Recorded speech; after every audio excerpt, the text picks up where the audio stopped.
एक सहाबी अल्लाह के नबी के पास आए और आकर कहा कि अल्लाह के रसूल, बहुत तंगदस्ती है, बहुत गरीबी है, कुछ नहीं है मेरे पास, मैं कोई काम करना चाहता हूं, कोई काम बता दीजिए मुझे, मैं करूं। घर में बिल्कुल गरीबी की वजह से बहुत बुरे हालात हमारे गुजर रहे हैं। तो अल्लाह के नबी जनाब मोहम्मद रसूलुल्लाह सल्लल्लाहु अलैहि वसल्लम ने उससे पूछा, क्या तुम्हारा निकाह हो गया है? अब गौर से सुनिए, अल्लाह के रसूल पूछते हैं क्या तुम्हारी शादी हो गई, क्या तुम्हारा निकाह हो गया? तो वो सहाबी कहने लगे, नहीं अल्लाह के रसूल, मेरा निकाह नहीं हुआ, मेरी शादी नहीं हुई। तो आपने उससे कहा कि तेरे घर में बरकत आए तो कैसे आए, तेरी तो शादी नहीं हुई है, तुम गरीबी की शिकायत लेके मेरे पास आए हो, जाओ निकाह कर लो, शादी कर लो। कहा कि अल्लाह के रसूल, शादी करने से घर में बरकत हो जाएगी? कहा हाँ, जाओ। वो सहाबी गए और उन्होंने निकाह कर लिया। अब गौर से सुनिएगा, जब निकाह कर लिया तो एक हफ्ते के बाद आए, 15 दिन के बाद आए, 15 दिन के बाद कहा अल्लाह के रसूल निकाह कर लिया है। आपने कहा कुछ हालात सुधरे? कहा अल्लाह के रसूल और बुरे हालात हो गए, आपने निकाह करा दिया, हम फंस गए। अरे अभी कम से कम आजाद थे, थोड़ा बहुत तो जो मिलता था खा लेते थे, अब तो शादीशुदा हूं, जो मुझे मिलता था वो बीवी को खिला देता हूं, और मैं तो कुछ नहीं मिल रहा मुझे, अब तो बीवी की भी जिम्मेदारी हो गई है और हालात वैसे के वैसे। अब कोई काम बताइए अल्लाह के रसूल, अब तो शादीशुदा हो गया हूं, बड़ी तंगदस्ती है मेरे घर में। अल्लाह के नबी ने थोड़ी देर सोचा और सोचने के बाद आपने उनसे फरमाया, ऐ नौजवान, एक काम करो, तुम एक निकाह और कर लो। कहा अल्लाह के रसूल, आप क्या कह रहे हैं? एक शादी कर ली मैंने, अंजाम देख लिया, अब आप कह रहे हैं एक और कर लो? आपने कहा नहीं नहीं नहीं, जरूर कुछ दाल में काला, पता नहीं खैर बरकत कैसे नहीं हो रही। शादी के बाद तो बीवी खैर बरकत लेके आती है, एक औरत खैर बरकत के दरवाजे खोल देती है, फिर क्या बात है तुम्हारे घर में बरकत नहीं? नहीं, तुम एक और शादी। ठीक है, आप कह रहे हैं तो आपकी बात गलत थोड़ी होगी, मैं कर लेता हूं एक और शादी। इमाम अहमद अपनी मुस्नद में नकल करते हैं, उस साहबी ने एक और निकाह कर लिया। अब एक हफ्ते के बाद ही चले आए, 2 बीवी के मालिक बन गए, एक हफ्ते के बाद फिर चले आए। अल्लाह के नबी ने पूछा, कहो क्या हाल है? सर नीचे कर लिया। आपने कहा कोई बरकत नहीं हुई? कहा अल्लाह के रसूल, आप बरकत की बात कर रहे हैं, यहां हरकत बंद होने वाली है दिल की, अटैक ना पड़ जाए मुझे, मामला बड़ा गंभीर हो गया, अब तो 2-2 बीवी की जिम्मेदारी है, पहले से कुछ नहीं था और आपने एक और शादी करा दी मेरी। अल्लाह के रसूल, जब घर पे आता हूं तो बीवियों की सुनना पड़ता है और बाहर जाता हूं तो कोई काम नहीं मिलता, मुझे कोई काम बताइए वरना ये दोनों बीवियां मेरी खबर ले लेंगी। अब मुझे काम बताइए, आप ही ने कराया है दोनों शादी, अब आप ही रास्ता निकालिए। आपने थोड़ी देर सोचा और थोड़ी देर ठहरने के बाद, सोचने के बाद कहा, नौजवान, मेरा मशवरा है कि तुम एक शादी और कर लो, अब तो आपे से बाहर। अल्लाह के नबी, आपके कहने से 2 कर चुका हूं और आप एक और? अब नहीं। नबी अकरम ने कहा कि अब मैं तुमसे चौथी के लिए नहीं कहूंगा, जाओ ये मेरा वादा है, लेकिन एक और कर लो। पता नहीं तुम्हारे यहां क्यों खैर बरकत नहीं हो रही है, इंशाअल्लाह जरूर होगी। उसने कहा ठीक है, मर तो वैसे ही रहा हूं, अब आप कह रहे हैं चौथी के लिए नहीं कहूंगा, तो चौथी में बिल्कुल नहीं करूंगा। आपने कहा मत करना, लेकिन तीसरी तो करो जाके। उसने तीसरी शादी भी कर ली, और तीसरी शादी करने के बाद अब 1 महीने के बाद आया। अल्लाह के नबी ने कहा क्या हाल है? पहली शादी की तो 15 दिन के बाद आए, दूसरी शादी की तो हफ्ते भर बाद चले आए, तीसरी शादी की तो अब 1 महीने के बाद। क्या हाल है? अल्लाह के रसूल अल्हम्दुलिल्लाह बड़ा अच्छा हाल है, बहुत अच्छी गुजर रही है, खैर बरकत का। अल्लाह के रसूल बरकत ही बरकत। वो कैसे? कहा अल्लाह के नबी तीसरी बीवी जो मेरे घर में आई वो एक हुनर जानती है,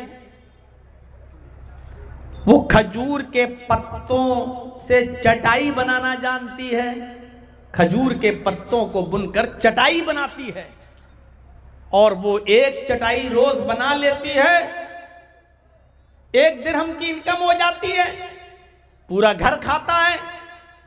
मेरी तीसरी बीवी ने पहली बीवी को भी सिखा दिया और दूसरी बीवी को भी सिखा दिया। अब तीनों मिलके काम कर रही हैं, हमें रोजाना 3 दिरहम की इनकम हो रही है, 1 खर्च होता 2 बचाता हूं। अल्लाह के नबी ने फरमाया और तुम क्या कर रहे हो? आप क्या करते हो? कहा अल्लाह के रसूल अब मैं क्या करूंगा, बीवियां कमा तो रही हैं माशाअल्लाह सब कुछ ठीक है, मैं तो खाली बैठा रहता हूं। आपने कहा कि तुम्हारी बीवी जो काम जानती है काम तुम भी सीख लो, 1 दिरहम की और मजीद इनकम होगी, और अगर कोई बीवी तलाक ले ले या छोड़ के चली जाए तो कम से कम तुम अपना पेट खुद तो पाल सकते हो, ये हुनर तुम्हें मालूम होगा, तो भीख तो नहीं मांगोगे, दर दर की ठोकरें तो नहीं खाओगे, तुम ये हुनर खुद भी तो सीख लोगे, अपना पेट खुद भी तो पाल लोगे, जाओ ये काम तुम भी सीख लो। तो पूरा वाकया बताने का मकसद ये था कि शादी करने के बाद इंसान की फकीरी और गरीबी और तंगदस्ती मिट जाती है। हमारे मुआशरे और समाज में शादी के बाद गरीबी आ जाए तो ये जरूर कमी है, या तो हमने जहेज की डिमांड की है, या हमने शादियों में खुराफातें मचाई हैं, या हमने तरीक़े रसूल को छोड़कर और शरीयत मुहम्मदी से इन्हिराफ करके हमने शादी की है, इसलिए आज हमारे घर में खैर बरकत नहीं हो रही है। इन यकूनु फुक़रा युग़निहिमुल्लाहु मिन फ़ज़्लिही, अगर वो फकीर होंगे तो अल्लाह उनको अपने फजल से गनी कर देगा, अल्लाह उनको अपने फजल से अमीर कर देगा, अल्लाह उनको अपने फजल से नवाज देगा। ये बताया है कुरान ने। शादियों के बाद तो खैर बरकत होती है, लेकिन यहां हम देख रहे हैं कि हमारे पास यही शिकायत है, आदमी कमाता नहीं है, हमारी बेटी रहे तो कैसे, कितनी शिकायतें। हम लोगों से पूछो मेरे भाइयों, कितनी पंचायतों में जाना पड़ता है, कितने मामलों में बैठना पड़ता है, मियाँ बीवी के आपस में ताल्लुकात खराब हैं तो वहाँ पंचायतों में जाना पड़ता है और मामलों को हल कराना पड़ता है, यही शिकायतें सुनने में मिलती हैं। ये शराब पीता है, कमाता नहीं है, डांटता है, कुछ काम नहीं करता है, ये नहीं करता है, और हम लोग बीच बचाव कराने के लिए घर बन जाए गृहस्थी टूटे नहीं, यही मामले हल करते रहते। तो शादी की अहमियत बहुत ज्यादा है, निकाह की अहमियत बहुत ज्यादा है, इसलिए कोशिश ये करनी चाहिए कि समाज और सोसाइटी के अंदर कोई शख्स बेनिकाह वाला ना रह जाए। समाज को कोशिश करना चाहिए, 25 साल 26 साल 28 साल उम्र हो रही है, अभी तक शादी नहीं कर रहा है, पूरे गांव वालों को इसकी फिक्र होनी चाहिए कि इस लड़के से खतरा है समाज के लड़कियों को, सोसाइटी में रहने वाली बच्चियों को। और जो लड़की 20, 22, 25 साल की हो चुकी है, शादी नहीं हो रही है, गांव वालों को सोचना चाहिए कि इस लड़की से भी फितना है, इसलिए जहां तक हो सके लड़के और लड़कियों का जल्दी से निकाह करवाया जाए और पूरा समाज इस कार्य खैर में, इस नेक काम में जुट जाए। जहां तक हो सके लड़कों के लिए लड़कियों का, और लड़कियां जो जवान हो चुकी हैं उनके लिए लड़कों का इंतजाम किया जाए और उनका निकाह कराया जाए। समाज में जितने लोगों का निकाह हो जाएगा और जितनी जल्दी निकाह में हम करेंगे, हमारा समाज, हमारी सोसाइटी उतनी ज्यादा पाक रहेगी और उतनी ज्यादा मुतहर रहेगी और पाक और साफ रहेगी। समाज को पाक और साफ रखने के लिए जरूरी है कि नौजवान लड़के और लड़कियों की शादी कराई जाए। अल्लाह के नबी जनाबे मोहम्मद रसूलुल्लाह सल्लल्लाहु अलैहि वसल्लम ने फरमाया, नौजवानों को क्या हुक्म दिया, शादी का मकसद क्या है? या माशर शबाबी मन इस्तता मिनकुमुल बाह फलयतज़व्वज फ़इन्नहु अग़द्दु लिलबसर व अहसनु लिलफ़रज। क्या प्यारी बात कही अल्लाह के रसूल ने। यही मुआशरे की पाकी और सफाई है। आए नौजवानों, या माशर शबाब, आए जवानों, आए नौजवानों की जमात, मन इस्तता मिनकुमुल बाह, अगर तुम्हारे अंदर ताकत है बीवी को खिलाने की, पिलाने की, पहनाने की, और बीमार हो जाए तो इलाज कराने की, और उसका पर्सनल जो हक है बीवी का उसको अदा करने की, अगर ये ताकत है तुम्हारे पास तो शादी कर लो। देखिए निकाह में क्या चीज बताई जा रही, ये ताकत होनी चाहिए। बस खिलाने की, पिलाने की, बीमार हो जाए तो इलाज की, कपड़ा देने की, और उसका जो पर्सनल हक है बीवी का उसको अदा करने की। ये नहीं कहा इतना सोना हो, इतनी चांदी हो, इतने जेवरात हो, इतने कपड़े हो तब जाकर निकाह होगा, ये नहीं कहा, बल्कि जो चीज जरूरी है वो बताई। अलबाअत के अंदर ये चीजें शामिल हैं। कितनी? खिलाना, पिलाना, बीमार हो तो इलाज कराना, और कपड़ा देना, और उसका पर्सनल हक। अगर ये तुम अदा कर सकते हो फलयतज़व्वज, तो तुम निकाह कर लो। और उसके बाद निकाह का फायदा बता दिया। निकाह क्यों किया जाता है, उसकी वजह क्या है? फ़इन्नहु अग़द्दु लिलबसर व अहसनु लिलफ़रज। निकाह करने के बाद इंसान की निगाहें झुक जाती हैं।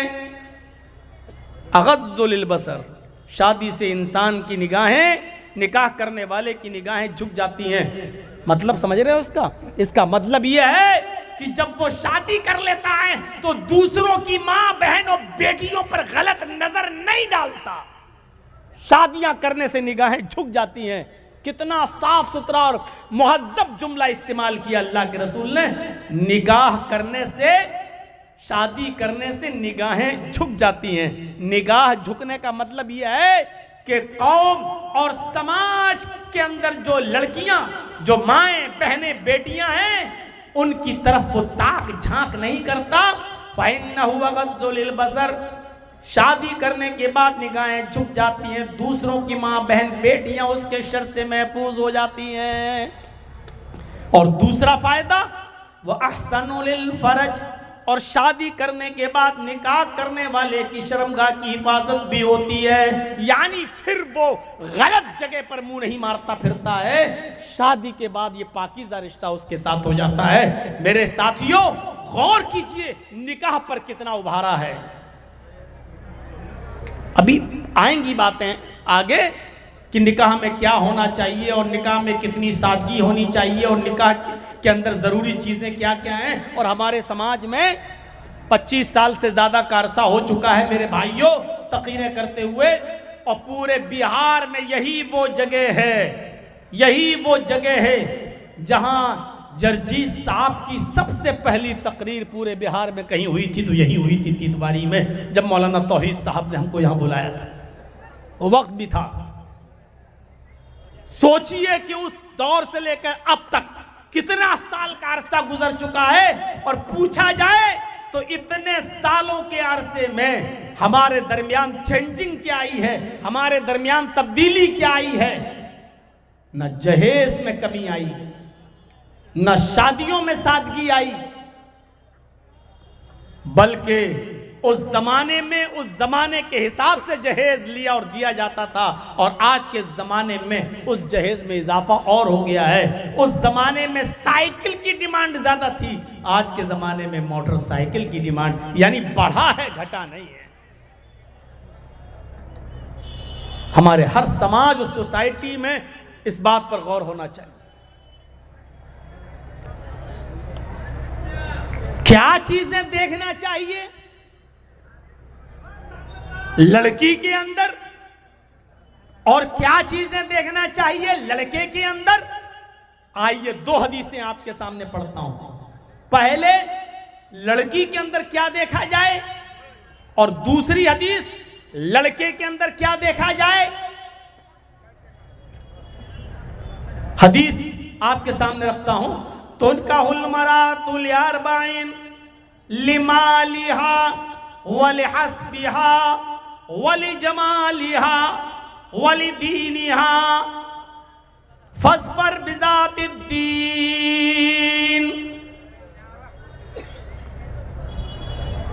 आमतौर पर लड़कियों के अंदर ये 4 चीजें देखी जाती हैं जिनको देखकर लोग शादियां करते हैं। तो उनका हुलमरातुल अरबाइन लिमालिहा, माल देखकर शादी करते हैं लोग, क्या मिलेगा। और सबसे पहले माल का ही जिक्र हुआ, क्योंकि आज सबसे पहले यही चीज देखी जा रही है, मिलेगा क्या। और एक मिसाल देता हूं मैं, अक्सर थोड़ी सख्त है लेकिन देना पड़ता है। जैसे कुत्ते की नजर हड्डी पर होती है, ऐसे ही कुछ लड़के के माँ बाप की नजर लड़की के बाप के माल पर होती है। आदमी जितना ज्यादा बूढ़ा होता जाता है, जितना ज्यादा मौत की तरफ जाता है, लालच भी उसके अंदर बढ़ती जाती है। या हराम बिनु आदम यशब्बु बिन्हु हुस्नतान। आदमी बूढ़ा होता जाता है लेकिन 2 चीजें उसकी जवान होती जाती हैं, 2 चीजें उसकी जवान होती जाती हैं, अल हिर्सु अलल माल वल हिर्सु अलल उम्र। उसकी उम्र बढ़ जाए ये उसको लालच बढ़ता रहता है, और 2-4 साल जी लूं। अल हिर्सु अलल माल, माल आ जाए मेरे पास, ये भी तो उसकी ख्वाहिश बढ़ती रहती है। तो ये पहली चीज बताइए। लड़कियों के अंदर आमतौर पर लड़की वाले में 4 चीजें देखी जाती हैं। पहली चीज बताई लिमालिहा, कुछ लोग होते हैं जो उसका माल देखकर शादी करते हैं। हमें क्या मिल जाएगा, जैसे कुत्ते की नजर हड्डी पर लगी हुई हो। वलिहस्बिहा, दूसरी चीज हस्ब व नसब देखी जाती है, कोई हैसियत नहीं इसकी। दूसरी चीज हस्ब व नसब, मैं खान हूं, लड़की भी खान है कि नहीं। मैं आला खानदान का हूं, लड़की भी आला खानदान की है या नहीं। मेरा स्टेटस ये है, लड़की भी इस स्टेटस की है कि नहीं। मैं इतना पढ़ा लिखा हूं, लड़की भी इतनी पढ़ी लिखी है या नहीं। मेरा घर 5 मंजिल है, लड़की का घर भी इतना है कि नहीं। हस्बो नसब। और अल्लाह के नबी ने फरमाया, अला कुल्लु शैइन मिन अम्रिल जाहिलियती तहता कदमैया मौजून। खुतबे हज्जतुल विदा में आपने फरमाया था, ज़माने जाहिलियत की सारी चीज़ों को मैंने अपने पैरों से रौंद डाला, अपने पैरों से कुचल डाला। अब ज़माने जाहिलियत की कोई भी चीज़ अब राइज नहीं की जाएगी। लेकिन अल्लाह के नबी ने यह भी फरमाया, अरबउन फी उम्मती मिन अम्रिल जाहिलियती ला यतरुकुनहुन्ना। 4 चीज़ें मेरी उम्मत के अंदर ऐसी हैं जो ज़माने जाहिलियत से आई हुई हैं, लेकिन मेरी उम्मत उनको नहीं छोड़ेगी। है तो वो गंदी, है तो वो बुरी चीज़, लेकिन मेरी उम्मत उन्हें नहीं छोड़ेगी। 4 चीज़ों की तरफ इशारा फरमाया था, अरबाउन फी उम्मती मिन अम्रिल जाहिलिया। 4 ऐसी चीज़ें हैं जो ज़माने जाहिलियत की हैं, जो जाहिलियत के ज़माने से चली आ रही हैं। मैंने उनको अपने पैरों से रौंद तो डाला, लेकिन मेरी उम्मत उनको छोड़ेगी नहीं, मेरी उम्मत उनको तर्क नहीं करेगी। यानी कयामत तक मेरी उम्मत के अंदर वो 4 चीज़ें पाई जाएंगी, लेकिन ये मैंने अपने पैरों से रौंद दी हैं। आपने फरमाया, अल फख्रु फिल अहसाब। पहली चीज हसब में फख्र करेगा, अल फख्रु फिल अहसाब व तानु फिल अंसाब वल इस्तिस्काउ बिन नुजूम व नयाहतु। ये 4 चीजें बताई जो जमाने जाहिलियत से चली आ रही हैं और मेरी उम्मत में भी चली आएंगी। इनको कभी नहीं छोड़ेगी मेरी उम्मत। उनमें पहली चीज हस्ब व नसब। हसब मैं खान हूँ, मैं पठान हूँ, मैं तुर्क हूँ, मैं अंसारी हूँ, मैं तेली हूँ, मैं ये हूँ, मैं वो हूँ, मैं ऊंची कौम का हूँ, मैं ऊंची कास्ट का हूँ, ये चीज कभी मेरी कौम नहीं छोड़ेगी, मेरी उम्मत नहीं छोड़ेगी, जबकि इसकी कोई हैसियत नहीं है। अला बित्तक़वा, अल्लाह के यहां सिर्फ तकवा देखा जाएगा, कौम नहीं, नसब नहीं, हसब नहीं। और दूसरी चीज जो मेरी उम्मत नहीं छोड़ेगी वह तानो फिल अंसाब, नसब के अंदर ताना देना। अच्छा वो, अरे मैं उसके साथ शादी करूंगा, अरे नहीं नहीं, अरे वो तो फकीर बिरादरी का है, अरे वो तो मियाँ बिरादरी का है, अरे वो तो गिरी हुई कौम का है, अरे वो तो लो कास्ट का है, मेरी तो नाक कट जाएगी इतने बुरे खानदान में। वो नसब में ताना देगा, दूसरी चीज। और तीसरी चीज वल इस्तिस्काउ बिन नुजूम, मेरी उम्मत सितारों को देखकर बारिश हासिल करेगी। यानी सितारा देखे कहीं ये सितारा निकला है, इसका मतलब बारिश होगी, सितारों से बारिश हासिल करेगी। ये तीसरी चीज भी मेरी उम्मत में नहीं छूटेगी। और चौथी चीज वह नयाहतु, नौहा करना और मातम करना, किसी के मर जाने पर मातम करना, रोना, ये मेरी उम्मत नहीं छोड़ेगी।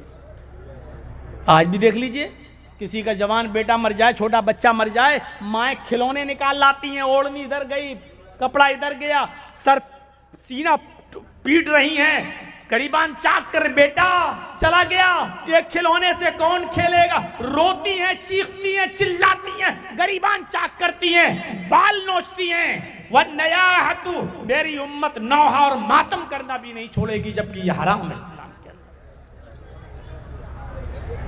तो ये चार चीजें नहीं छोड़ेगी। तो वल हस्ब, चार चीजें देखकर शादी करते हैं लोग लड़की के अंदर। लिमालिहा, पहली चीज क्या देखी जाती है, माल। दूसरी चीज क्या देखी जाती है, हसब व नसब, वले हस्बिहा, हस्ब व नसब। और तीसरी चीज लड़की की क्या देखी जाती है, वले जमालिहा, खूबसूरती, खूबसूरत कितनी है, खूबसूरती देखकर शादी करते हैं।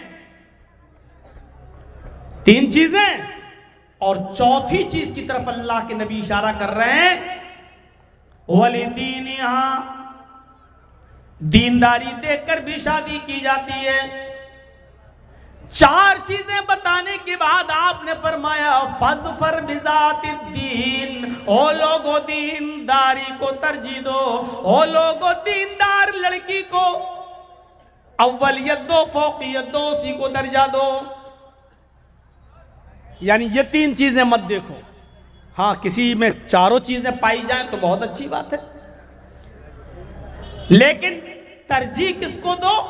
ये नहीं कहा कि खूबसूरती मत देखो, ये नहीं कहा कि हस्बो नसब न, ठीक है देखो, लेकिन अगर किसी के अंदर हस्बो नसब नहीं है, अगर किसी के अंदर है आप खूबसूरती नहीं है, अगर किसी के अंदर लिमाल, क्या क्या कहा, माल और दौलत नहीं है, देने की ताकत नहीं है, लेकिन अगर कोई लड़की दीनदार है तो फिर तीन चीजें मत देखो, दीनदारी देखो और दीनदारी को मायार बनाओ। और इसी दीनदारी को देखकर अपने बेटे का निकाह उस बेटी के साथ, उस लड़की के साथ कर दो। लड़की के अंदर दीनदारी देखो, फज़फर बिज़ातिद्दीन, दीन को तरजीह दो।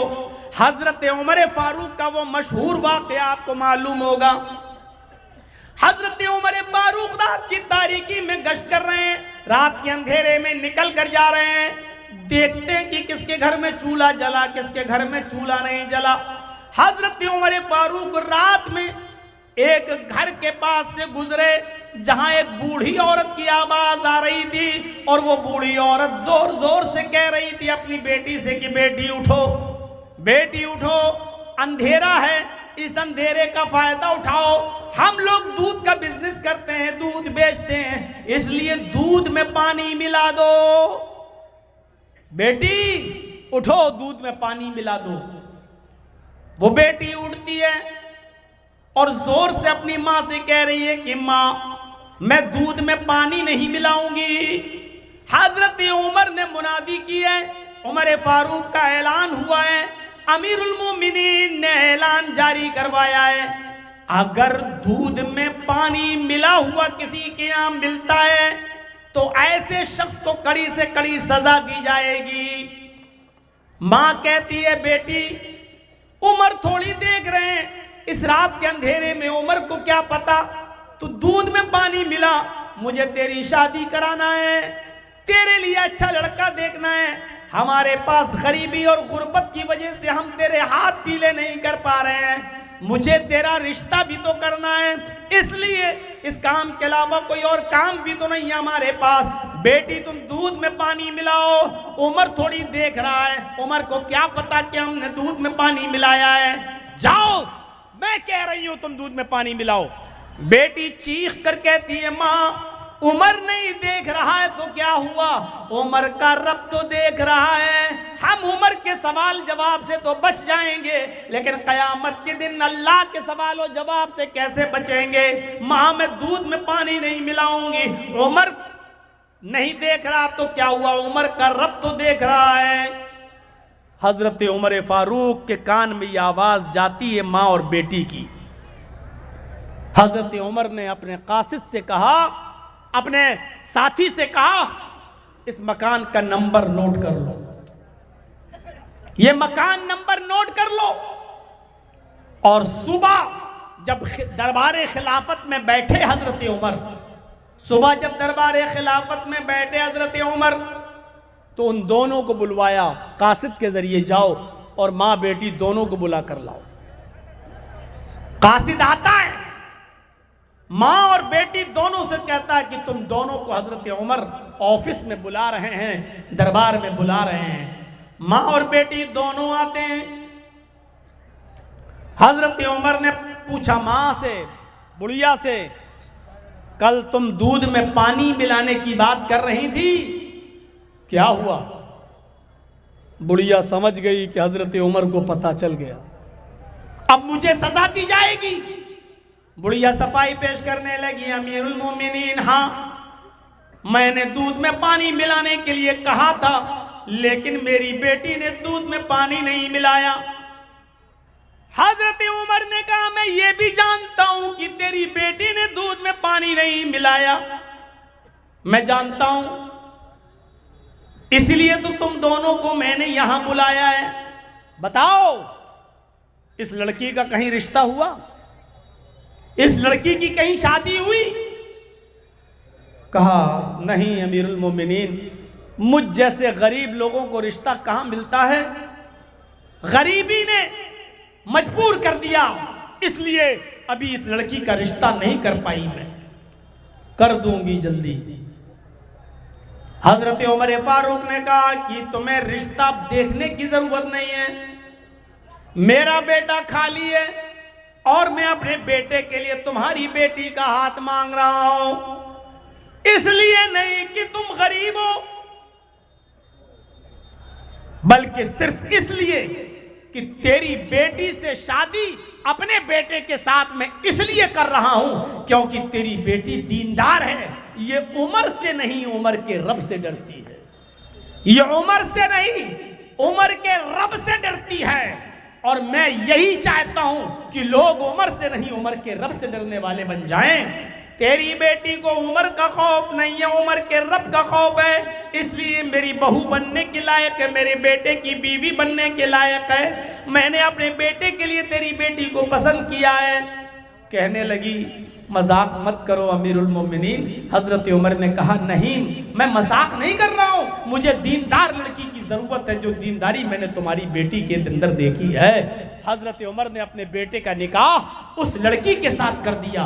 गौर कीजिए, ना हस्बो नसब देखा, ना माल देखा, ना हुस्नो जमाल देखा, खूबसूरती देखी, कुछ नहीं देखा, सिर्फ ये देखा कि वो लड़की उमर से नहीं उमर के रब से डरती है, दीनदार है, अल्लाह वाली है, नेक है। हजरत उमर ने अपने बेटे का निकाह उस लड़की के साथ कर दिया।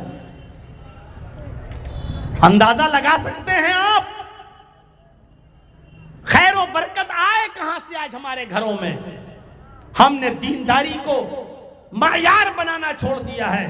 ये तो लड़के वालों को हुक्म है कि लड़की के अंदर दीनदारी देखो, अब एक हदीस में आपके सामने पढ़ने जा रहा हूं जिसमें अल्लाह के नबी सल्लल्लाहु अलैहि वसल्लम लड़कियों वालों से कह रहे हैं, आए लड़कियों वालों, तुम्हारे पास जब कोई दीनदार लड़के का पैगाम आए तो उस पैगाम को तुम रायगा और बेकार न जाने देना।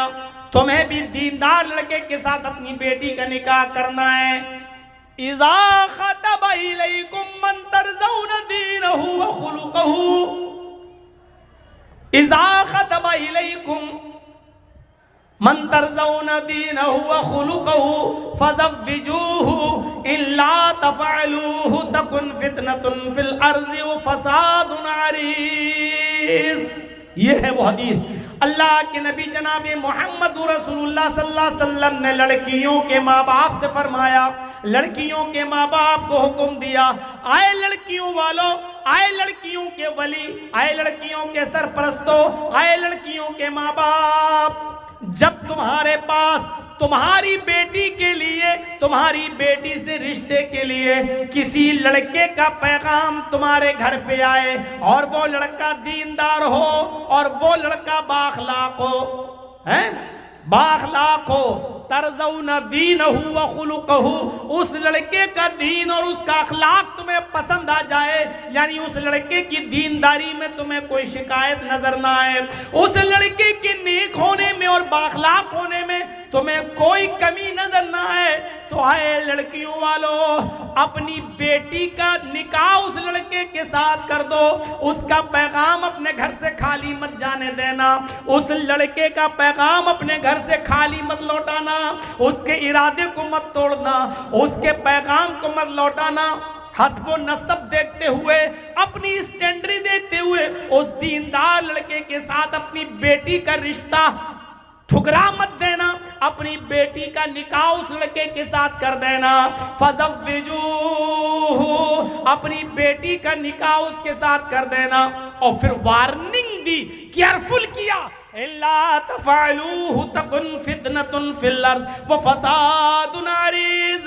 आए लड़कियों के माँ बाप, आए लड़कियों वालों, अगर उस लड़के का पैगाम तुम्हारे घर से खाली चला गया, अगर तुमने अपनी बेटी का निकाह उस दीनदार लड़के से नहीं किया, तो जमीन के ऊपर फितना फैल जाएगा। तकुन फितनतुन फिल अर्ज़, जमीन पर फितना फैलेगा, व फ़सादुन अरीज़, और लंबा चौड़ा फसाद बर्पा हो जाएगा। यानी दीनदार लड़के तुम्हें नहीं मिलेंगे तो बदकिरदार बदकमाश लड़कों से जब तुम अपनी लड़कियों का निकाह करोगे तो जमीन में फितने देखोगे, तलाक के फितने और फसाद तुम जमीन के ऊपर देखोगे। इसलिए दीनदार लड़के का पैगाम अगर तुम्हारी बेटी के साथ तुम्हारे घर पे आ जाए तो तुम्हें उसको नाउम्मीद नहीं लौटाना है, उसको हर हाल में तुम्हें अपनी बेटी का निकाह उस लड़के के साथ कर देना है। लीजिए साहब, कितना जबरदस्त हुक्म है लड़कियों वालों को। अब साहब कहो कि हाँ लड़का तो नेक है, नमाजी है, ताज्जुद गुजार है, बहुत अच्छा है, अखलाक भी अच्छा है, लेकिन मेरे स्टेटस का नहीं है, मेरी लड़की इतनी पढ़ी लिखी, उस आदमी के साथ निकाह करेंगे, इसके साथ गरीब है, हम इसके साथ निकाह नहीं कर सकते। अगर उस लड़के की दीनदारी तुम्हारी समझ में आ रही है, अगर उस लड़के का अखलाक तुम्हारी समझ में आ रहा है, तो उसका पैगाम लौटाने का कोई हक नहीं है। इल्ला तफ़अलूहु तकुन फितनतुन फिल अर्ज़, अगर तुमने ऐसा न किया और पैगाम लौटा दिया, अपनी बेटी का निकाह उसके साथ नहीं किया, तो जमीन में फितना फैल जाएगा, वो फसादुन अरीज़, और लंबा चौड़ा फसाद बर्पा।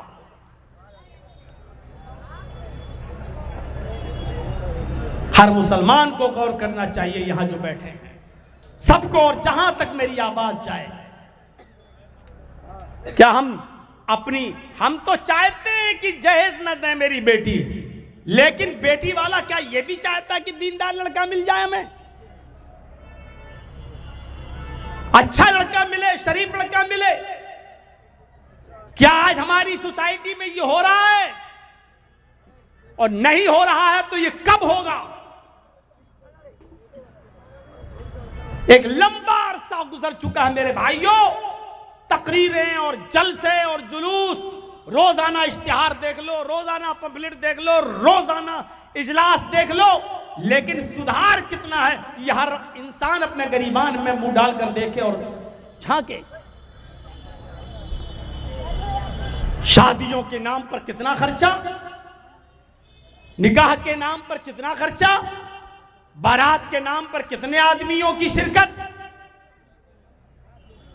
इन्ना आज़मन निकाही बरकतन आइसरुहा मऊनतन। अल्लाह के नबी सल्लल्लाहु अलैहि वसल्लम फरमाते हैं कि सबसे ज्यादा बाबरकत निकाह तो वो होता है, इन्ना आज़मन निकाही बरकतन, बरकत के एतबार से सबसे अच्छा निकाह और सबसे बड़ा निकाह तो वो है, सबसे ज्यादा बाबरकत निकाह तो वो है आइसरुहा मऊनतन, जिसके अंदर खर्चा सबसे ज्यादा कम हो, जिसके अंदर खर्च सबसे ज्यादा कम हो, वो सबसे बड़ा बाबरकत निकाह माना जाता है, सबसे अच्छा निकाह माना जाता है शरीयत के अंदर। लेकिन आज हमारे समाज और सोसाइटी में यह देखा जाता है कि उसने अपनी बेटी की शादी में कितना खर्च किया, उसने अपने बेटे की शादी में कितना खर्च किया। आज खर्च से मायार देखा जाता है कि किसकी शादी अच्छी हुई किसकी बुरी। अल्लाह के रसूल ने अच्छी और बुरी शादी, बाबरकत और गैर बरकती शादी की निशानदेही बता दी है। आपने फरमाया इन्ना आज़मन निकाही बरकतन ऐसरुहा मऊनतन, बरकत के एतबार से सबसे अच्छा निकाह वो है, सबसे बड़ा निकाह वो है, सबसे बाबरकत निकाह वो है जिसके अंदर खर्चा सबसे ज्यादा कम हो। यानी जिस शादी में खर्चा जितना कम होगा वो उतना ही बाबरकत निकाह होगा। इसका उल्टा मफहूम अगर आप निकालेंगे तो इसका उल्टा मफहूम ये निकलेगा, जिस निकाह में खर्चा जितना ज्यादा होगा वो बरकत के एतबार से उतना ही खाली होगा। जिस निकाह में जितना ज्यादा खर्चा होगा बरकत के एतबार से वो इतना कमजोर होगा वो निकाह। फजूल खर्ची हमारे समाज को खा गई, हमारे समाज को चाट गई, हमें तहस नहस कर दिया। अरे फजूल खर्ची तो अच्छे कामों में भी जायज नहीं है, तो खुराफात वाले कामों में कहां से जायज हो जाएगी। फजूल खर्ची तो अच्छे कामों में जायज नहीं है, इसराफ हद से ज्यादा गुजरना तो अच्छे कामों में भी जायज नहीं है। अगर कोई आदमी ये चाहे कि हम रात भर नमाज पढ़ें और कभी ना सोएं और रोजाना हम हर रात नमाज पढ़ेंगे, नमाज पढ़ना अच्छी इबादत है, नफिल पढ़ना अच्छा काम है, लेकिन अगर कोई शख्स ये कहे कि हम रात भर रोजाना पढ़ेंगे और कभी नहीं सोएंगे तो यही चीज गलत हो जाएगी और यही चीज नाजायज हो जाएगी। आपको मालूम होना चाहिए हजरत काब इब्न मालिक रज़ी अल्लाह ताला अन्हु की जब तौबा कबूल होती है, वो जो ग़ज़वे तबूक में शामिल नहीं हो सके थे, किसी वजह से सुस्ती की वजह से नहीं जा सके, हैं? अंदाजा लगा सकते हैं आप काब इब्न मालिक, अल्लाह के रसूल सल्लल्लाहु अलैहि वसल्लम को हुक्म होता काब इब्न मालिक का बाइकाट करो, उनका बाइकाट कर दिया जाता है। 2 महीने तक उनका बाइकाट रहता, 50 दिन तक उनका बाइकाट रहता है। फिर एक दौर आता है कि मस्जिद से भी उनको हुक्म दिया जाता है कि आप मस्जिद में भी नहीं आएंगे। लोगों को हुक्म दिया जाता है कि कोई भी आदमी सलाम का जवाब नहीं देगा, काब इब्न मालिक से मुसाफा नहीं करेगा, हाथ नहीं मिलाएगा। काब इब्न मालिक के ऊपर क्या गुजर रही थी। फिर एक दिन आता है इन 50 दिनों में कि काब इब्न मालिक को हुक्म होता है कि अपनी बीवी से अलग हो जाओ। कहने लगे अल्लाह के नबी क्या मैं अपनी बीवी को तलाक दे दूं? फरमाया नहीं, तलाक मत दो, बस अपनी बीवी से खिदमत ना लो, अपनी बीवी को से अलग रहो। न पानी मंगवा सकते हो, न खाना अपने पास मंगवा सकते हो, आप अपनी बीवी से भी बात नहीं कर सकते हो। उन्होंने अपनी बीवी को अपने मायके भेज दिया। 50 दिन इन हालत में गुजरता है। हजरत काब इब्न मालिक कहते हैं कि मेरे लिए ये 50 दिन इतनी मुश्किल से गुजरे कि मैं सोचता था जमीन फट जाए, मैं इसके अंदर धंस जाऊं, मैं जिंदा क्यों। कभी मैं किसी से सलाम करता था तो कोई मेरे सलाम का जवाब भी नहीं देता था, क्योंकि अल्लाह के नबी सल्लल्लाहु अलैहि वसल्लम ने लोगों को मना कर दिया था। 50 दिन के बाद उनकी तौबा कबूल होती है और अल्लाह ताला ने वही नाजिल की, अल्लाह के नबी को बता दिया कि अल्लाह ने काब इब्ने मालिक की तौबा को कबूल कर लिया। अब उनको मस्जिद में बुलाइए और आप भी उनसे मुसाफा कीजिए, उनसे मुआनका कीजिए और लोगों को भी उनसे मिलने दीजिए। अल्लाह ताला ने उनकी इस गलती को माफ कर दिया। जो ग़ज़वे तबूक में वो नहीं जा सके थे, अल्लाह ने उनके इस गलती को माफ कर दिया। आप भी माफ कर दीजिए। एक कासिद आता है और काब इब्ने मालिक से कहता है, काब, अल्लाह के नबी ने आपको बुलाया है, मस्जिद के अंदर मौजूद है, नबी अकरम ने आपको बुलाया है, अल्लाह ताला ने आपकी तौबा को कबूल कर लिया। हजरत काब कहते हैं कि उससे बड़ा खुशी का दिन मेरे लिए कोई दिन नहीं था। दौड़ते हुए मस्जिद के अंदर आए, अल्लाह के नबी जनाब मोहम्मद रसूलुल्लाह से मुसाफा किया, आपसे मुआनका किया, आपके गले लग गए, मारे खुशी में कहने लगे, अय अल्लाह के नबी, आज मैं इतना खुश हूँ कि दिल करता है कि अपना सारा का सारा माल सदका कर दूं। सदका करना कितनी बड़ी इबादत है, सदका करना कितना अच्छा काम है, सदका करना कितना अच्छा काम है। लेकिन अल्लाह के नबी सल्लल्लाहु अलैहि वसल्लम ने फरमाया, अम्सिक अलैका बाज़ मालिक, आए काब इब्ने मालिक, तुम अपना सारा का सारा माल सदका नहीं कर सकते हो, सारा का सारा माल अल्लाह की राह में खैरात नहीं कर सकते हो।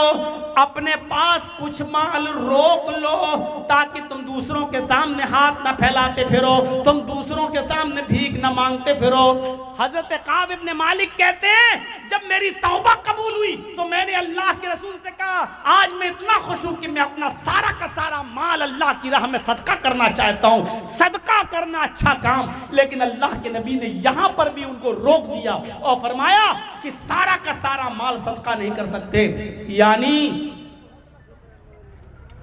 तुम फकीर बन जाओगे, मोहताज बन जाओगे। जब अच्छे काम में फजूल खर्ची जायज नहीं है, अच्छे काम के अंदर इसराफ जायज नहीं है, तो शादियों में, ब्याह के अंदर और दीगर नाजायज कामों के अंदर फजूल खर्ची करना कहां से जायज हो जाएगा। हम अपने मुआशरे पर नजर डालें, हम अपने समाज पर नजर डालें, हम अपनी सोसाइटी पर नजर डालें, हम बुरे कामों में फजूल खर्ची कर रहे हैं, जबकि इसराफ, फजूल खर्ची तो अच्छे कामों में भी जायज नहीं। साद इब्ने अबी वक्कास का मामला सुना होगा और न सुना हो तो सुनिए। साद इब्ने अबी वक्कास की एक ही बेटी थी, साद इब्ने अबी वक्कास की एक ही बेटी थी, बीमार हो गए। अल्लाह के नबी उनकी आयादत के लिए उनके घर पहुंचे। जब अल्लाह के नबी साद इब्ने अबी वक्कास से उनके मिलने के लिए, आयादत के लिए उनके घर पहुंचे तो वो बड़े खुश हुए, साद इब्ने अबी वक्कास, और कहने लगे, अल्लाह के नबी सल्लल्लाहु अलैहि वसल्लम, मेरी एक ही बेटी है और अल्लाह का शुक्र है कि अल्लाह ने मुझे बहुत माल से नवाजा है, अल्लाह ने मुझे बहुत दौलत से नवाजा है, मेरे पास किसी चीज़ की कमी नहीं है, इसलिए मैं अपना सारे के सारे माल की वसीयत करना चाहता हूँ। क्या मैं अपने सारे माल की वसीयत कर दूँ? अल्लाह के नबी सल्लल्लाहु अलैहि वसल्लम ने फरमाया, नहीं, आए साद, तुम्हारे लिए अपना सारा का सारा माल की वसीयत करना जायज़ नहीं है। तुम अपना सारा का सारा माल सदका और खैरात नहीं कर सकते हो, उसकी वसीयत नहीं कर सकते हो। हजरत साद इब्ने अबी वक्कास ने फरमाया, आए अल्लाह के नबी, 2/3 की, 2/3 की, 2/3 अपने माल का 3 हिस्सा कर लें और 2 हिस्से की वसीयत कर दूं। अल्लाह के नबी ने फरमाया, आए साथ, तुम 2/3 की भी वसीयत नहीं कर सकते हो। कहा अल्लाह के नबी, फिर आधा माल, यानी हमारे पास जितना माल है, आधा माल मैं सदका और खैरात कर दूं, आधे माल की मैं वसीयत कर दूं और आधा अल्लाह की राह में दे दूं। अल्लाह के नबी सल्लल्लाहु अलैहि वसल्लम फरमाते हैं, साद इब्ने अबी वक्कास, तुम आधे माल की भी वसीयत नहीं कर सकते हो, आधा भी नहीं, ऐसा करना भी तुम्हारे लिए जायज नहीं होगा। तब हजरत साद इब्ने अबी वक्कास ने फरमाया, अय अल्लाह के नबी, क्या 1/3 की, 1/3 की वसीयत कर दूं? यानी मेरे पास जो माल है 1/3 को अल्लाह की राह में सदका कर दूं और 2/3 जो है वो हमारे अहल वयाल में, बीवी बच्चों में ये तकसीम हो जाएगा। यानी 1/3 की तो हम वसीयत कर सकते हैं। अल्लाह के नबी ने फरमाया हाँ ऐसा 1/3 की 1/3 की वसीयत तुम कर सकते हो, लेकिन ये भी ज्यादा है। 1/3 की वसीयत तुम कर सकते हो लेकिन ये भी ज्यादा है। मेरे भाइयों यहां से अंदाजा लगाइए, सदका और खैरात करना एक अच्छा काम है, दीनी काम है। गरीबों और मिस्कीनों में देना ये अच्छा काम है, दीनी काम है। लेकिन अल्लाह के नबी हजरत साद को सारा का सारा माल सदका नहीं करने दे रहे हैं, 2/3 भी नहीं करने दे रहे हैं, आधा माल भी सदका नहीं करने दे रहे हैं। जब 1/3 की इजाजत मांगी कि 1/3 की मैं वसीयत कर देता हूं और 2/3 मेरे इंतकाल के बाद मेरे वरसा में तकसीम होगा, तब अल्लाह के नबी ने फरमाया हाँ ठीक है 1/3 की वसीयत कर सकते हो, ये तुम्हारे लिए जायज़ है, लेकिन ये भी ज्यादा है। अब हम और आप अंदाजा लगाएं, सदका और खैरात एक अच्छा काम है, लेकिन फजूल खर्ची उसमें भी इसराफ ज्यादा जायज़ नहीं है। जब नेक और अच्छे काम में इसराफ जायज़ नहीं है तो कहाँ जायज़ होगा। कुरान की एक आयत और देखिए, वअलल मौलूदी लहू रिज़्क़ुहुन्ना व किस्वतुहुन्ना बिल मारूफ। यहां अंदाजा लगाइएगा, एक मर्द है उसने अपनी बीवी को तलाक दे दी। जरा गौर से सुनिएगा मसला। मैं जानता हूं कि अब रात के 12 बजे के बाद बैठना लोगों का मुश्किल हो गया है, लेकिन आप बैठे हैं और मैं हूं, इसलिए ये रात के 2:30 और 2:45 बजे तक ये बड़ी हिम्मत की बात है। थोड़ा सा टाइम मुझे और दीजिए, बड़ा एक जबरदस्त मसला बताने जा रहा हूं, गौर से सुनिएगा। एक मर्द है उसने अपनी बीवी को तलाक दे दी, छोटा बच्चा है जो दूध पीता है। तलाक के बाद बीवी शौहर से अलग हो गई, बच्चा तो मर्द का माना जाता है, बेटा या बेटी जो भी है बच्चा तो बाप का है, शरन बाप का है। अब यहां क्या कहा जा रहा है, मां से क्या कहा जा रहा है, औरत से, कि तुम्हारी गोद में तुम्हारे शौहर का बच्चा है, लेकिन बाप ने शौहर ने तलाक दे दी है। औरत चाहे तो उस बच्चे को अपने शौहर की गोद में डाल दे, ले तेरा बच्चा तू संभाल, मैं जा रही हूं, तूने तो मुझे तलाक दे दी, तेरा बच्चा मैं क्यों पालूं। जायज है, मां कह सकती है ये, क्योंकि बच्चा बाप का माना जाएगा। वो अलग बात है कि आजकल की अदालतें फैसला कर देती हैं और बच्चे से पूछती है बेटा तुम किसके पास रहना चाहते हो, बच्चे ने कह दिया मां के पास, तो मां के पास रखा जाता है, और बच्चे ने कह दिया बाप के पास, तो बाप के पास रखा जाता है। वो आज की अदालतों का मामला अलग है, लेकिन शरअन बच्चा बाप का है। अब बाप को हुक्म है कि तुमने अपनी बीवी को तलाक तो दे दी है, लेकिन बच्चा चूंकि छोटा वो अपनी मां का दूध पीता है, इसलिए बच्चा तो अपनी मां का दूध ही पिएगा। यहां औरत को हुक्म है कि वो अपने बच्चे को दूध पिलाने से मना नहीं करेगी, अगरचे वो शौहर का है, लेकिन जब तक दूध पिएगा तब तक औरत उस बच्चे को दूध पिलाएगी, 2 साल दूध पिलाएगी। और बाप को हुक्म ये दिया जा रहा है कि जब तक वो बच्चा अपनी मां का दूध पिएगा उस वक्त तक उसके खाने का, पीने का, पहनने का खर्चा पूरा का पूरा बाप उठाएगा, शौहर उठाएगा उसका। ये मतलब हिदायत का, वअलल मौलूद लहू, जिसका वो बच्चा है उसी के जिम्मे है रिज़्क़ुहुन्ना व किस्वतुहुन्ना, उस औरत को खिलाना और पिलाना और पहनाना, यानी कपड़ा भी शौहर देगा और खाना पानी भी उसको वही शौहर देगा, जब तक वो औरत उसके बच्चे को दूध पिलाएगी। लेकिन ये खाना पीना और खर्चा कितना देगा शौहर, बिल मारूफ। समाज में जो चलन है, समाज में जो दस्तूर है वो खर्चा देगा। अगर समाज में दाल चावल खाया जाता है तो दाल चावल खिलाएगा, ये नहीं कि दाल चावल चलता है और औरत कहेगी तेरे बच्चे को दूध पिला रही ना, बिरयानी दे हमें पूरे 2 साल तक, हम कोरमा खाएंगे 2 साल तक, हम नहीं। गौर कीजिए, इधर भी इसराफ और फजूल खर्ची से मना कर रहा है इस्लाम। क्या कह रहा है? रिज़्क़ुहुन्ना व किस्वतुहुन्ना बिल मारूफ। कपड़ा भी पहनाओगे तुम, लेकिन जो समाज में चलता होगा। अगर 500 रुपए की साड़ी चलती है तो 500 रुपए की साड़ी तुम्हें देना है। अगर 500 रुपए का कपड़ा चलता है तो 500 रुपए का कपड़ा तुम्हें लेके देना है। समाज में जिस चीज का चलन है उसके हिसाब से, ये नहीं कि वो 50,000 का सूट मांगेगी तो 50,000 का सूट लाकर आप दोगे, नहीं। तो यहां पर भी इसराफ से मना किया है। मेरे भाइयों, जब फजूल खर्ची दीन के काम में जायज नहीं है तो नाजायज कामों में और गैर शरई कामों में कहां से जायज हो जाएगी फजूल खर्ची।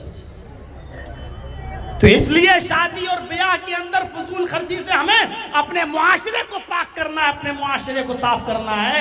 फजूल खर्ची से हमें अपने आप को बचाना है। जरा देखिए आज क्या कितनी फजूल खर्चियां हैं। अल्लाह के नबी जनाबे मोहम्मद रसूलुल्लाह सल्लल्लाहु अलैहि वसल्लम के पास एक औरत आती है। बुखारी शरीफ की रिवायत, बड़ा दिलचस्प वाकया, 50 बार आपने सुना होगा, ना सुना हो तो जहन नशीन करिए।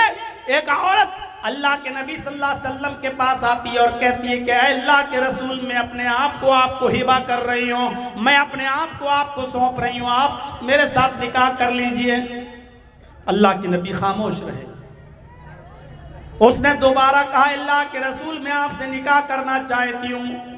अल्लाह के नबी फिर खामोश रहे। उसने तीसरी मर्तबा कहा, अल्लाह के नबी, मैं आपके साथ निकाह करना चाहती हूँ। अल्लाह के नबी जनाबे मोहम्मद रसूलुल्लाह तीसरी मर्तबा भी खामोश रहे। एक सहाबी वहीं बैठे हुए थे। वो सहाबी ने जब देखा कि ये बार बार कह रही है और अल्लाह के नबी खामोश हैं, तो सहाबी बोल पड़े कि अल्लाह के रसूल, ये औरत बार बार आपसे निकाह के लिए कह रही है कि मैं शादी करना चाहती हूँ, लेकिन आप खामोश हैं, आप बोल नहीं रहे हैं। अगर आपको करना है तो हाँ कहिए, और नहीं करना है तो मेरे साथ करा दीजिए शादी।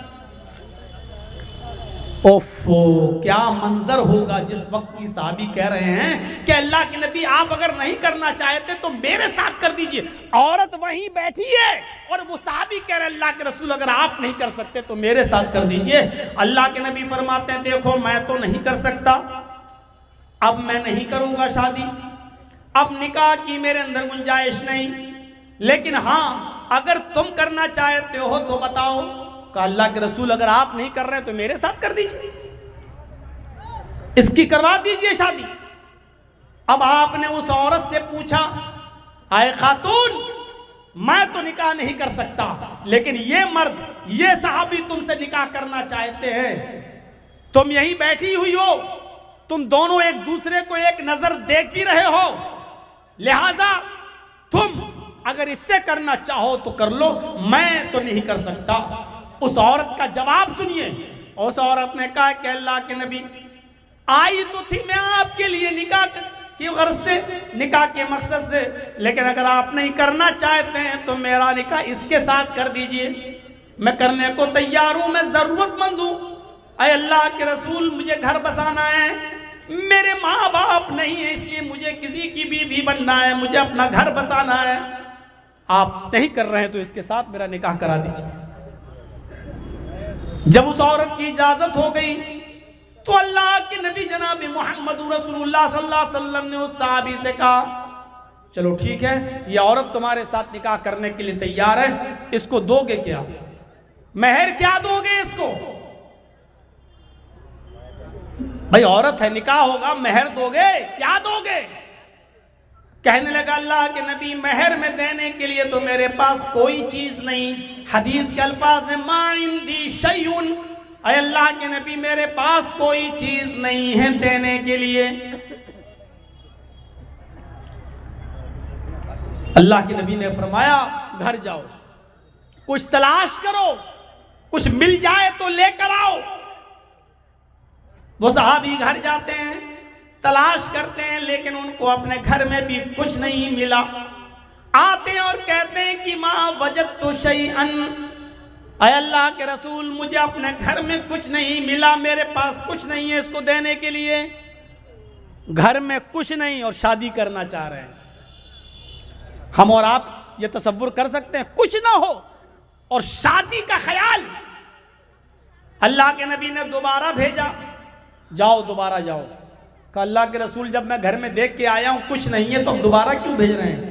आपने कहा इल्तमिस खातमम मिनल हदीद, लोहे की अंगूठी मिल जाए तो वही ले आओ, वही दे दो इसको मेहर में। अरे कुछ तो दोगे।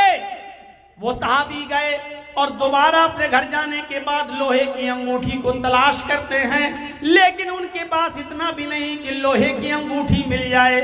वो आते हैं और कहते हैं माँ वजदतु खातमम मिनल हदीद, आय अल्लाह के रसूल लोहे की अंगूठी भी मुझे नहीं मिली, मैं लोहे की अंगूठी भी नहीं दे सकता, मेरे पास देने के लिए लोहे की अंगूठी भी नहीं है। अल्लाह के नबी सोच में पड़ गए, कहने लगे तुम्हारे पास कुछ भी नहीं है, लोहे की अंगूठी तक नहीं दे सकते हो, बताओ फिर सही मेहर में दोगे क्या?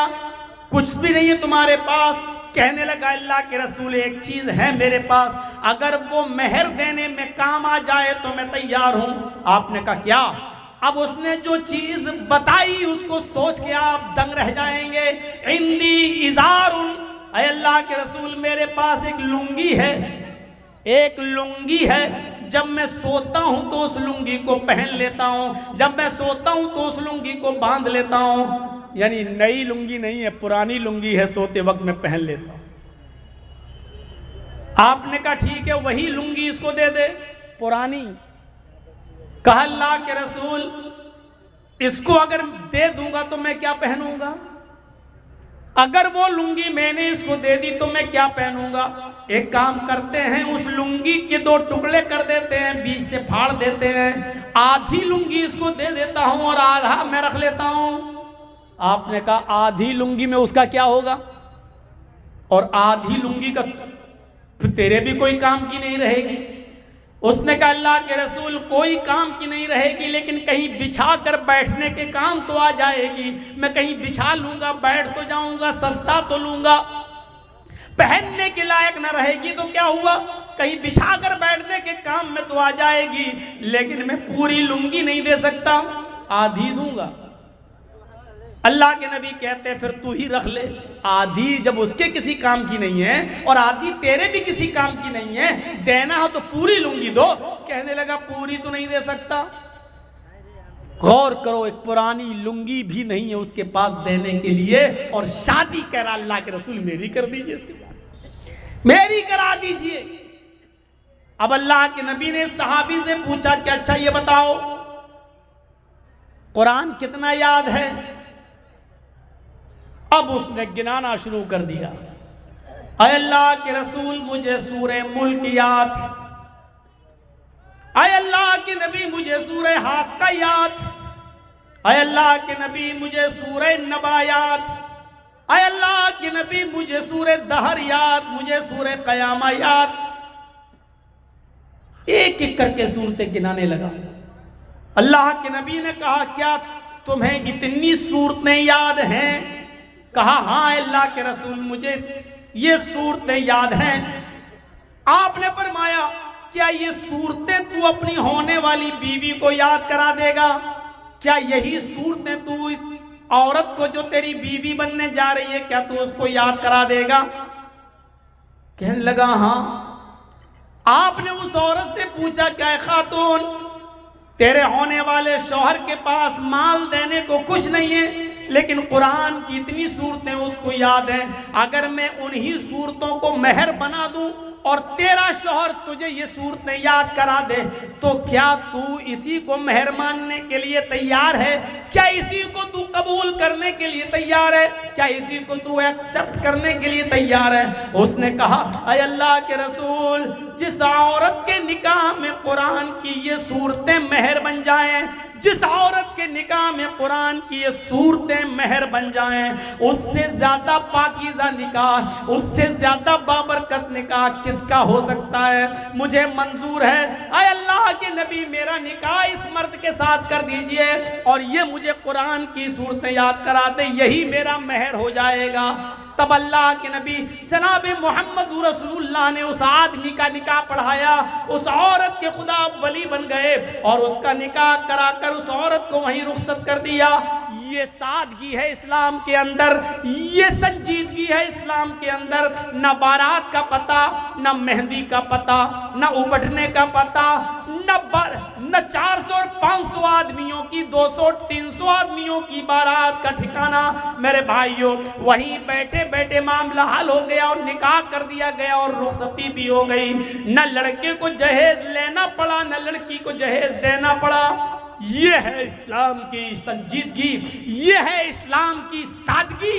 इसीलिए निकाह पर जोर दिया है इस्लाम ने कि गरीबी हाइल न हो और रुकावट न बने।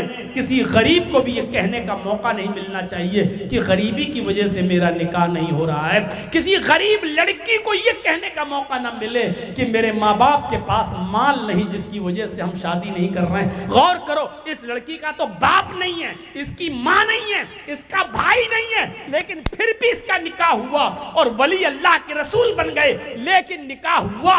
मेरे भाइयों, इस्लाम में हर लड़की को निकाह की इजाजत है। सिर्फ माल मत देखिए, दौलत मत देखिए। मुआशरे में शादी को इतना आसान करिए, निकाह को इतना आसान करिए कि कोई भी कुंवारा लड़का और कोई भी कुंवारी लड़की बाकी न रह जाए। यही समाज को पाक और साफ रखने का सबसे बेहतर तरीका है। उम्रें बढ़ाना, 30-30 साल की उम्र तक पहुंचकर शादियां न करना, मेरे भाइयों, मुआशरे को डेंजर पोजीशन में छोड़ने के मुतरादिफ है। यह याद रखना, समाज में जो लोग 28, 30 साल के और शादियां नहीं हो रही हैं, बुरा मत मानिएगा। समाज के लोगों को खतरा महसूस होना चाहिए ऐसे लोगों से, और ऐसी लड़कियों से भी खतरा महसूस होना चाहिए जो 25-25, 30-30 साल की हो गई और अभी तक निकाह नहीं कर रहे हैं। इनकी जिम्मेदारी बनती है समाज के ऊपर और सोसाइटी के ऊपर कि वो निकाह कराएं।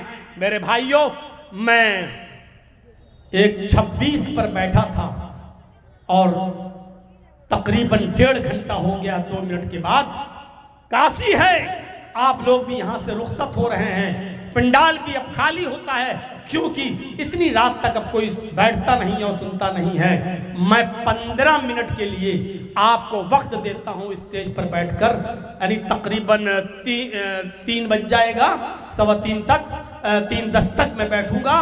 और आपसे गुजारिश है कि इस इदारे के लिए आपको जो ताउन करना है, मेरे हाथ पर भी आप करते जाएं।